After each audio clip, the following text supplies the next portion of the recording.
Monsieur Essel, faut-il espérer le meilleur quand nous sommes limités par le possible?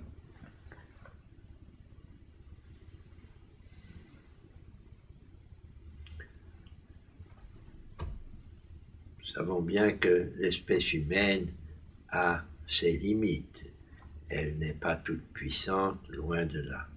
Elle s'est même amusée à inventer des êtres tout-puissants. On a créé le Dieu tout-puissant, qui pourrait faire tout ce qu'il voulait et qui pourrait imposer à la nature sa toute-puissance.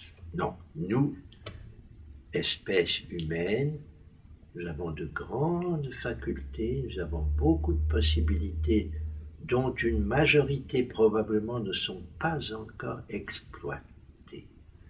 Le cerveau humain, par exemple, ne fonctionne, d'après ceux qui l'ont interrogé, que sur 10% ou je ne sais pas combien % de sa capacité. Donc, le possible de l'homme est encore très très vaste.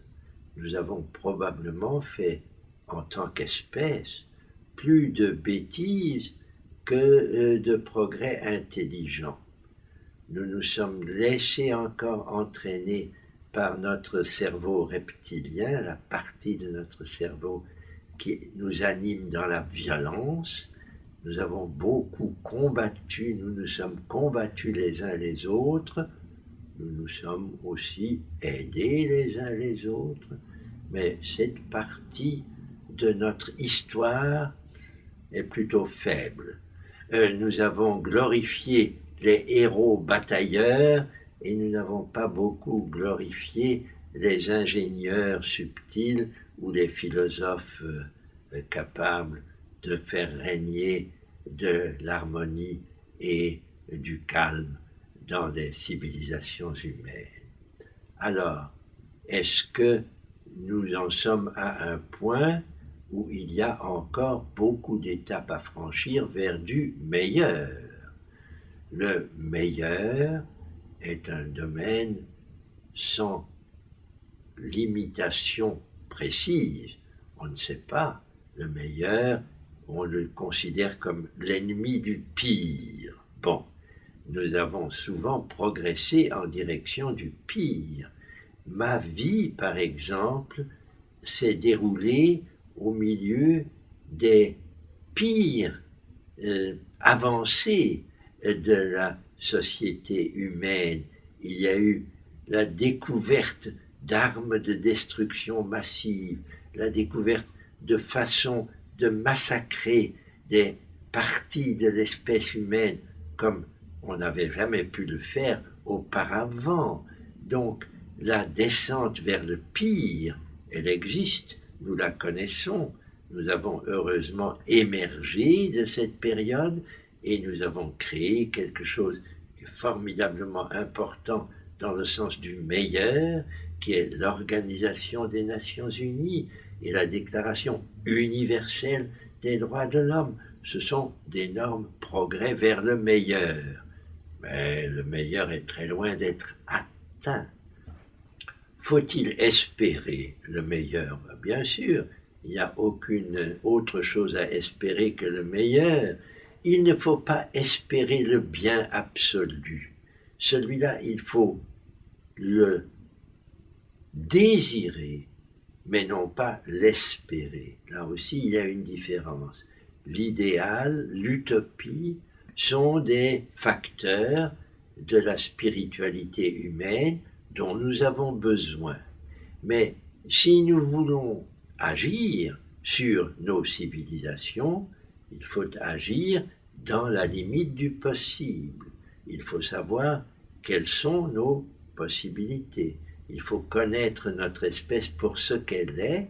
Encore une fois, elle n'est pas encore dans l'utilisation au maximum de son potentiel, mais forcément c'est un potentiel limité. Le meilleur, oui, il faut aller vers le meilleur. C'est la façon dont nous devons utiliser nos potentialités. Sont-elles très limitées? J'ai déjà indiqué qu'elles ne le sont pas. je pense que les limites du possible sont extensibles encore très fort. Et c'est ce qui nous permet d'aller vers le meilleur, en sachant que ça n'ira pas vers le bien absolu, mais que cela ira vers une meilleure utilisation de notre potentiel. Notre potentiel, nous l'avons mal utilisé jusqu'ici.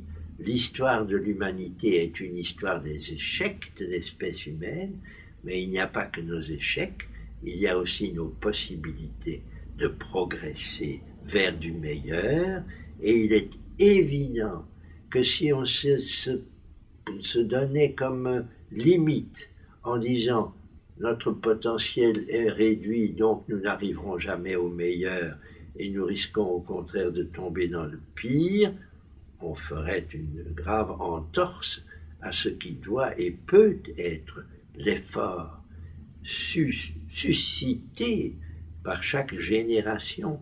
Chaque génération a son potentiel et les générations nouvelles ont un potentiel accru par rapport à leurs antécédents. C'est ce potentiel accru qui doit leur permettre d'aller résolument vers le meilleur. Est-ce qu'on pourrait dire que c'est ce que les religions ont fait en espérant le meilleur d'un Dieu tout-puissant qui pourrait nous sauver, qui pourrait tout contrôler, et pourtant dans le possible, il demande la quête dans l'Église pour pouvoir régler les fins de mois. On retrouve ça même dans ce véhicule, et comment ça se fait que l'humain arrive à se perdre dans cette distance? Comment se fait-il que, parce qu'on lui donne l'espoir du meilleur, il est complètement d'accord de subir le possible? L'espérance que nous mettons dans le meilleur ne doit pas être une illusion. Elle doit être consciente de nos limites. C'est très important de savoir ce qu'il est déjà possible de faire pour ne pas penser que tout peut être résolu par un Dieu ou par une croyance ou par une domination humaine, par un prince, par un roi, par un parti qui donnerait la réponse à toutes les questions que nous nous posons. Ces questions, pour aller vers le meilleur, il faut se les poser en bien comprenant où nous en sommes. Et nous savons que nous avons des problèmes immédiats à régler et que pour ça nous avons des sacrifices immédiats à faire, mais ça ne nous empêche pas de viser plus loin, de viser vers un accomplissement de notre espérance. Plus notre espérance est porteuse, parce qu'elle nous fait sentir que notre potentiel n'est pas limité, plus nous avons une chance d'aller vraiment vers le meilleur et de ne pas rester enfermés dans quelque chose qui serait dû au fait que nous sommes impuissants parce que trop limités par notre potentiel.